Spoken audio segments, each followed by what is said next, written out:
Madame, Monsieur, bonjour. Le coup d'envoi de la campagne agricole 2018-2019 vient d'être lancé à Tameslout, dans la région de Marrakech-Safi.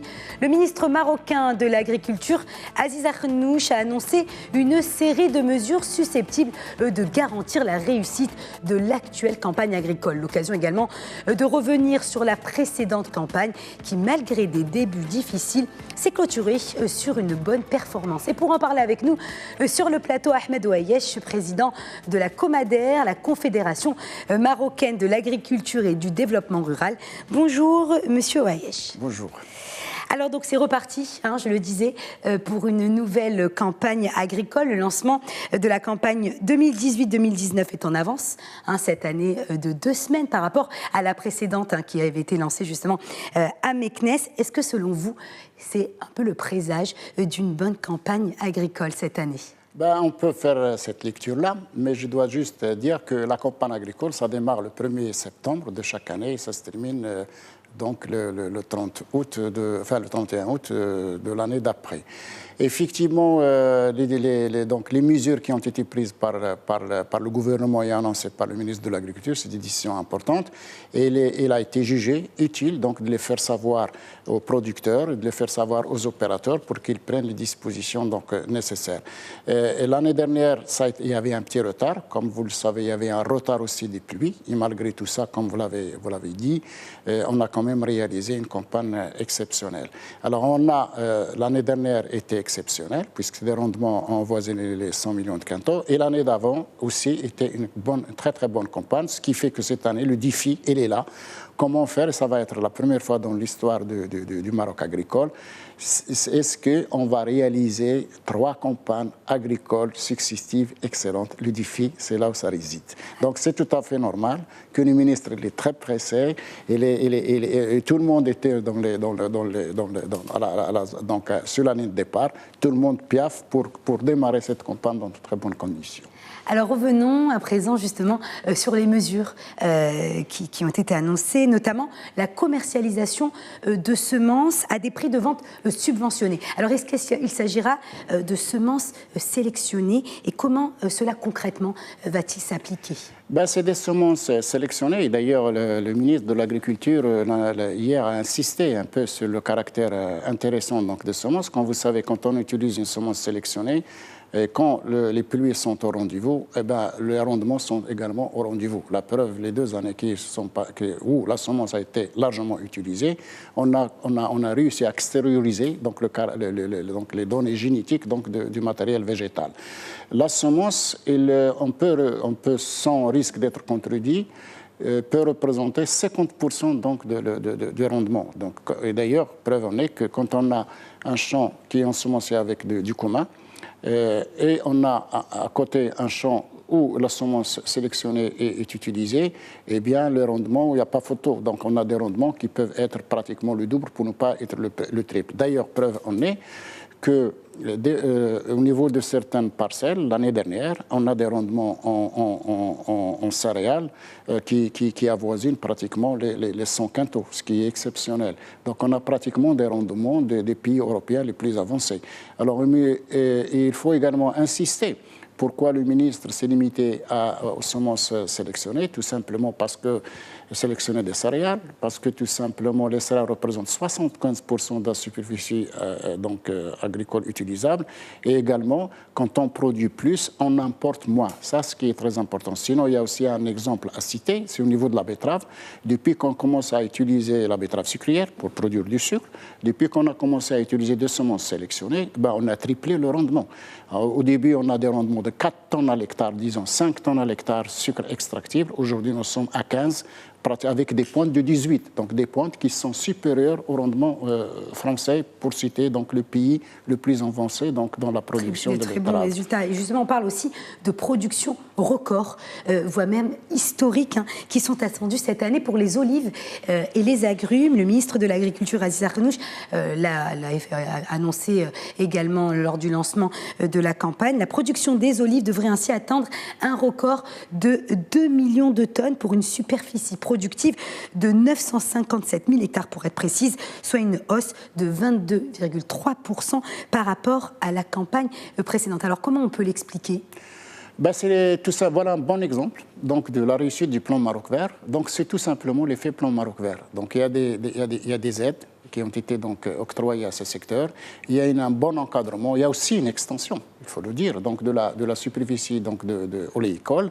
Il y a aussi donc l'amélioration donc des techniques d'irrigation, donc le goutte à goutte, où il y a aussi également des aides et surtout donc l'encadrement. Donc, il faut un peu le réussir, un peu l'essai par une très bonne commercialisation de l'olive. L'olive aujourd'hui peut donc représenter l'avenir pour le Maroc. Quand on sait que l'oliveraie, par exemple, italienne, qui est l'un des premiers producteurs mondiaux donc, de l'olive, elle est touchée par des bactéries, donc elle est en voie malheureusement pour eux donc de dissémination. Donc là, c'est une niche qu'il faut donc augmenter, enfin disons explorer encore davantage, produire encore plus et diversifier donc nos exportations. D'ailleurs, il y a encore de la marge. Nous visons 1 million d'hectares et vous voyez tout de suite qu'on n'est pas loin. Donc les objectifs fixés pour 2020 vont être atteints avant 2020. Ce qui est vraiment là, c'est du concret. On n'a pas besoin de faire du discours. Le résultat, il est là. Le résultat est là. Alors justement, quelle autre mesure phare, selon vous, pourrait véritablement assurer le succès de cette campagne, par exemple au niveau de l'agro-industrie? Au niveau de l'agro-industrie, je rappelle déjà pour les personnes qu'ils savent, et j'informe ceux qui ne le savent pas, qu'il y a un contrat-programme vraiment structurant qui a été signé en avril 2017 qui se rapporte donc, à l'agro-industrie. Ça veut dire l'agro-industrie, c'est la valorisation de cette production. C'est vrai, c'est très bien, nous avons produit plus de céréales, nous produisons plus de l'olive. Vous l'avez cité, un très bon exemple. Nous produisons aussi beaucoup d'oranges, beaucoup de primaires, beaucoup de viande. Donc le plan Maroc Vert, à un moment donné, il faut qu'il valorise cette production avec plus de valeur ajoutée, diversifier les exportations, les destinations, etc.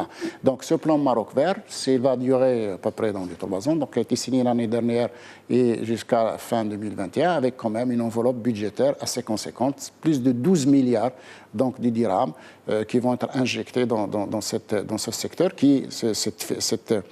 cette activité est transverse, donc ça touche pratiquement la majorité des filières. Et il faut aussi préciser que sur les 12 milliards, l'État n'apporte que 4 milliards. Donc ce n'est pas vraiment une subvention, mais c'est une incitation à l'investissement. C'est-à-dire que ce sont les opérateurs qui vont financer, qui vont mettre la main à la poche donc pour faire les investissements. Ce plan il est en train de se décliner en région. Il y a déjà devant Sa Majesté, le plan de Souss-Massa a été signé. Donc il y a une déclinaison avec toutes les mesures d'accompagnement. Durant 2019 ou peut-être même avant la fin du 2018, il va y avoir d'autres plans régionaux et croyez-moi, ça va valoriser donc notre production au lieu d'exporter que de la matière première, comme ça. Je pense aux primeurs, je pense aux fruits et légumes. Donc nous allons travailler notre production pour la rendre encore plus attractive et également plus de valeur ajoutée. Alors, il est aussi question d'encadrement à travers un programme de formation de conseillers agricoles privés. Alors, de quoi ont besoin aujourd'hui concrètement les agriculteurs en termes d'encadrement? Vous savez très bien qu'au niveau de la recherche et développement, donc la filière R&D, c'est quelque chose qui est très important. Donc, elle a été à la base donc de la modernisation de l'agriculture après la guerre, donc pour les pays européens, d'ailleurs la France et aussi même les Allemands aussi. Donc ils ont investi beaucoup d'argent dans la recherche, parce que qui dit encadrement dit aussi R&D, dit d'abord recherche, puis développement, encadrement des agriculteurs, etc. Donc il faut déjà la matière donc à communiquer aux producteurs et également donc parce que vous avez cité au départ la semence c'est un vecteur donc du progrès. Donc on a la semence, il ne suffit pas de la donner aux agriculteurs, il faut un package. Donc et là il faut saluer quand même l'action du ministère de l'Agriculture, c'est-à-dire en ouvrant ce champ qui était au départ réservé à l'administration. Aujourd'hui, on ouvre le champ au privé. Donc, il y a des ingénieurs, soit sociétés, soit personnes physiques, qui vont s'investir dans ce secteur qui est très porteur, qui vont encadrer les agriculteurs. Quand j'ai les agriculteurs petits et grands. Et il y a aussi, il faut le souligner, et ça c'est une nouveauté du plan Maroc Vert, cette opération d'agrégation. Malgré quelques petites difficultés dues au réglage, aujourd'hui, moi je pense qu'il est en train de prendre de l'envol. Le cas de la betterave sucrière, le cas également au niveau du lait, parce que le lait, si on a d'excellents résultats aujourd'hui, c'est grâce à l'agrégation qui est conduite par pas mal d'opérateurs. Donc, ça veut dire l'agrégation, ça veut dire quoi? Ça veut dire on encadre les agriculteurs, on les finance et on achète leur production à des prix garantis dès le départ. Donc, vous voyez que tout ça, il est en train de se construire. Il y a tout un puzzle. Et moi, je pense que je reste quand même très optimiste pour le plan Maroc Vert. Et j'espère, parce qu'on va, les jours à venir, nous allons donc engager une discussion, un examen et un rendez-vous d'évaluation décennale qui va se tenir donc très prochainement, où on va faire un bilan sans complaisance et on va quand même procéder au réglage nécessaire pour s'inscrire dans le cap de peut-être 2030 et avoir d'autres objectifs, peut-être encore plus exigeants envers nous, avoir des objectifs, parce que même les objectifs aujourd'hui que nous avons réalisés, vous avez cité dès le départ donc la semence, au début quand on a fixé les objectifs, nous les avons considérés des objectifs rêveurs. Quand on a démarré le plan Maroc Vert, nous produisons que 700 000 quintaux de céréales. C'est du concret. On a fait 2 millions, 300% donc d'amélioration depuis le démarrage du plan Maroc Vert. Et ce n'est pas rien. On n'a pas besoin de discours.